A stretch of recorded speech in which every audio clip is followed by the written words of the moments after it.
आज के इस वीडियो में सभी दीदी भाइयों को नमस्ते। दीदी, आज के इस वीडियो में 2024 में संकुल स्तरीय संघ के अंतर्गत निकलने वाली 6 बड़ी नई नौकरियां के बारे में पूरी जानकारी बताएंगे, क्योंकि दीदी प्रत्येक ब्लॉक के अंतर्गत 4 क्लस्टर यानी संकुल संघ स्तरीय का गठन CLF CRP दीदी के द्वारा किया जा रहा है। ऐसी दशा में दीदी संकुल स्तरीय संघ के अंतर्गत अभिसरण के माध्यम से स्वयं सहायता समूह के दीदियों को नौकरी प्रदान की जा रही है। तो 2024 में संकुल स्तरीय संघ के 6 बड़ी नई नौकरियां या कौन कौन सी आने वाली है, ये सब नौकरियां किस प्रकार की है नौकरियां है, आप सबको प्रति माह मानदेय कितना मिलेगा, इन नौकरियां में आवेदन चयन कैसे करना होगा, आवेदन करने हेतु योग्यता पात्रता प्रक्रिया क्या होगी, कुल जानकारी आज के इस वीडियो में हम आप सभी को बताएंगे। आज के यह वीडियो आप सभी दीदियों के लिए बहुत महत्वपूर्ण है। वीडियो को पूरा अंत तक जरूर देख लीजिएगा। वीडियो पसंद आए तो वीडियो को लाइक कर दीजिएगा। चलिए दीदी वीडियो शुरू करते हैं। तो दीदी देखिए, आप सबके ब्लॉक स्तर पर प्रखंड स्तर पर संकुल स्तरीय संघ का निर्माण हो जाता है। तो संकुल स्तरीय संघ के पहली नौकरी है CLF बुककीपर की नौकरी। जी हाँ दीदी, CLF बुककीपर की नौकरी संकुल स्तरीय संघ के अंतर्गत निकलती है। राज्य ग्रामीण आजीविका मिशन के अनुसार CLF बुककीपर जो होती है संकुल स्तरीय संघ की कैडर होती है। CLF बुककीपर का कार्य होता है कि प्रति माह संकुल स्तरीय संघ के रजिस्टर का लेखांकन करना, लेखा जोखा करना होता है। इस कार्य के लिए CLF बुककीपर को प्रति माह 4,000 रुपया से लेकर के 7,000 रुपया तक का मानदेय दिया जाता है। इस नौकरी में आवेदन करने हेतु योग्यता पात्रता, इस नौकरी में आवेदन कम से कम इंटर पास पढ़ी लिखी ही दीदी कर सकती हैं। उम्र कम से कम 20 वर्ष की होनी चाहिए। और पात्रता की बात करें तो इस नौकरी में केवल स्वयं सहायता समूह के दीदियां ही आवेदन कर सकती है। कोई अन्य दीदी इस नौकरी में आवेदन नहीं कर सकती है।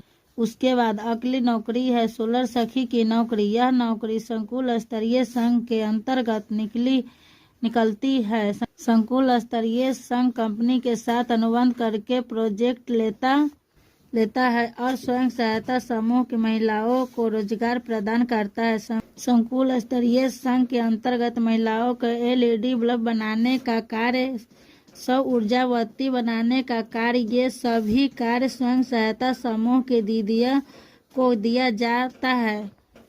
इसमें कुछ दीदियां LED बल्ब बनाने, सौर ऊर्जा कार्य करती है, कुछ दीदियां बेचने का कार्य करती है। इस कार्य में दीदी को प्रति माह कम से कम 10,000 रुपया तक का मानदेय दिया जाता है। और इस नौकरी में आवेदन करने हेतु योग्यता पात्रता, योग्यता की बात करें तो कम से कम कक्षा 8 पढ़ी लिखी दीदी आवेदन कर सकती है। उम्र की बात करें कम से कम 18 वर्ष तक की होनी चाहिए। और पात्रता की बात करें तो इसमें स्वयं सहायता समूह की दीदियां ही आवेदन कर सकती है। यदि दीदी पढ़ी लिखी नहीं है तो उनकी बेटी 18 वर्ष की है तो उनकी बेटियां भी आवेदन कर सकती हैं। इसके बाद अगली नौकरी है IPRP की नौकरी। जी हाँ दीदी, IPRP की नौकरी संकुल स्तरीय संघ के अंतर्गत ही निकलती है। IPRP दीदी जो होती है संकुल स्तरीय की कैडर होती है। IPRP दीदी का कार्य होता है क्लस्टर की देख रेख करना। क्लस्टर के अंतर्गत जितने भी स्वयं सहायता समूह ग्राम संगठन बने हैं सभी को NRLM जीविका मिशन से संबंधित जानकारी प्रदान करना होता है। स्वयं सहायता समूह ग्राम संगठन का बैंक में बचत खाता खुलवाना, लेखा जोखा करवाना और समूहों और ग्राम संगठन के समान की तरफ से जो भी फंड दिया जाता है वो फंड को दिलवाना, उनकी पत्रावली तैयार करना, स्वयं सहायता समूह के अंतर्गत जो भी कैडर दीदियां कार्य करती है उनकी मानदेय को प्रपत्र तैयार करना इत्यादि कार्य IPRP दीदी के द्वारा किया जाता है। तो IPRP दीदी को प्रति माह मानदेय जो दिया जाता है तो कम से कम 8,000 रुपया तक का मानदेय दिया जाता है। और इस नौकरी में आवेदन करने हेतु योग्यता पात्रता तो उम्र की बात करें तो कम से कम 20 वर्ष होनी चाहिए। योग्यता की बात करें तो दीदी कम से कम इंटर पास होनी चाहिए। उसके बाद अगली नौकरी है जो बैंक सखी नौकरी। बैंक सखी नौकरी बहुत अच्छी नौकरी है। तो संकुल स्तरीय संघ के अंतर्गत बैंक सखी की नौकरी बराबर निकलती रहती है। बैंक सखी संकुल स्तरीय संघ के कैडर होती है। बैंक सखी की कार्य होता है बैंक ब्रांच में बैठना और स्वयं सहायता समूह खाता धारक की मदद करनी होती है। जैसे जिन जिन कार्य बैंकों में स्वयं सहायता समूहों में बचत खाता खुला है तो उन बैंकों में संकुल स्तरीय संघ के माध्यम से बैंक सखी के नियुक्ति की जाती है। तो इस कार्य के लिए बैंक सखी को प्रति माह बैंक ब्रांच में बैठना होता है। इस कार्य के लिए बैंक सखी को प्रति माह 6,000 रुपया तक का मानदेय दिया जाता है। इस नौकरी में आवेदन करने हेतु योग्यता पात्रता इस नौकरी में कम से कम 10वीं पास दीदी आवेदन कर सकती है।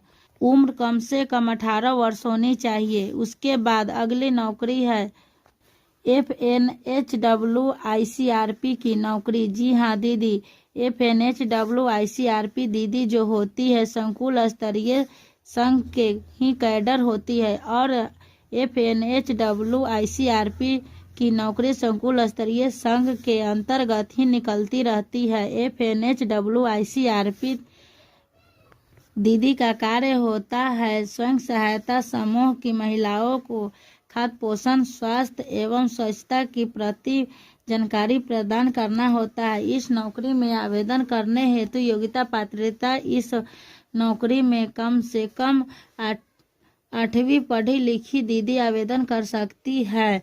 उम्र की बात करें, उम्र कम से कम 21 वर्ष से 45 वर्ष होनी चाहिए और इस नौकरी में दीदी को प्रति माह 2,000 रुपया तक का मानदेय दिया जाता है और आने जाने का यात्रा खर्च किराया इंसेंटिव अलग से भी प्रदान किया जाता है। उसके बाद अगली नौकरी है ड्रोन सखी की नौकरी। जी हाँ दीदी, ड्रोन सखी की नौकरी एकदम नई नौकरी है। प्रधानमंत्री जी के द्वारा सभी संकुल स्तरीय संघ के 2024 में कृषि कार्य करने के लिए महिलाओं को ड्रोन दिया जा रहा है। कृषि ड्रोन उड़ाने के लिए प्रत्येक संकुल स्तरीय संघ में से महिलाओं को ड्रोन सखी के रूप में चयनित किया जाएगा और कुछ जनपदों में महिलाओं को चयनित भी कर लिया गया है ड्रोन सखी के रूप में और उनको प्रशिक्षण भी दिया जा रहा है। जैसे जनपद वाराणसी में यह कार्य शुरू हो गया है और ड्रोन सखी दीदी के द्वारा ड्रोन उड़ाया जाएगा। ड्रोन सखी ड्रोन को नियंत्रित करेगी। संकुल संघ के ड्रोन सखी के रूप में 1 से अधिक महिलाओं का चयन किया जाएगा। यानी संकुल स्तरीय संघ के अंतर्गत जब महिलाओं को ड्रोन दिया जाएगा कार्य करने के लिए तो 1 से अधिक महिलाओं को कृषि ड्रोन के रूप में चयनित किया जाएगा। एक दीदी को मेन रखा जाएगा। जो दीदी मेन रहेगी उनको जो ड्रोन सखी कहा जाएगा। बाकी ड्रोन सखी के सहयोग के लिए या सह पायलट के रूप में अन्य महिलाओं को चयनित किया जाएगा। उनको सह पायलट के नाम से जाना जाएगा। तो ड्रोन सखी के प्रति माह 15,000 रुपया तक का मानदेय दिया जाएगा और सह पायलट को प्रति माह 10,000 रुपया तक का मानदेय दिया जाएगा। और इस नौकरी में आवेदन करने हेतु योग्यता पात्रता क्या होना चाहिए? तो योग्यता पात्रता की बात करें तो कम से कम हाई स्कूल पढ़ी लिखी दीदी इस नौकरी के लिए आवेदन कर सकती है। उम्र की बात करें तो कम से कम 18 वर्ष होनी चाहिए, ठीक है। और इस नौकरी में आवेदन स्वयं सहायता समूह के दीदी ही आवेदन कर सकती है, कोई अन्य महिला नहीं कर सकती है। संकुल स्तरीय संघ के अंतर्गत यह नौकरी 2024 में आप सबको प्रदान की जाएगी। यदि आप लोग ये सब नौकरी करना चाहती है तो आप लोग अपने संकुल संघ स्तरीय ब्लॉग पर जानकारी करते रहिए। यदि आप लोग ये सब नौकरी करना चाहती है तो आप लोग अपने संकुल स्तरीय संघ ब्लॉग पर जानकारी करते रहिए। इन सब नौकरियों के लिए आवेदन कैसे करना होगा ये भी जान लीजिए। इन सब नौकरियों का ऑफलाइन तरीके से ही किया जाएगा। जैसे ये वैकेंसी आएगी तो आप सभी दीदियों जानकारी दी जाएगी। संकुल स्तरीय संघ के माध्यम से ब्लॉग के माध्यम से आप सभी को बताया जाएगा। तो इन सब नौकरियों का आवेदन जो है संकुल स्तरीय संघ के माध्यम से ही किया जाएगा। ठीक है, आप ऑफलाइन तरीके से आप लोग आवेदन कर सकते हैं। बराबर आप लोग जानकारी करते रहिए। तो इन नौकरियों से संबंधित ये नई अपडेट आई हुई है तो वीडियो को माध्यम से हम आप सभी को जानकारी बता रहे हैं। तो आशा करते हैं कि आज के इस वीडियो से आप सभी को इन सब नौकरियों को बारे में जानकारी मिल गई होगी। आज के यह वीडियो आप सभी को पसंद आई हो तो वीडियो को लाइक कर दीजिए। चैनल पर पहली बार आए हैं तो प्लीज चैनल को सब्सक्राइब जरूर कर लीजिए ताकि स्वयं सहायता समूह से संबंधित नई से नई जानकारी बराबर इस चैनल के माध्यम से मिलती रहे। आज के वीडियो में बस इतना ही। मिलते हैं अगले वीडियो में एक और जानकारी के साथ। तब तक के लिए इतना ही।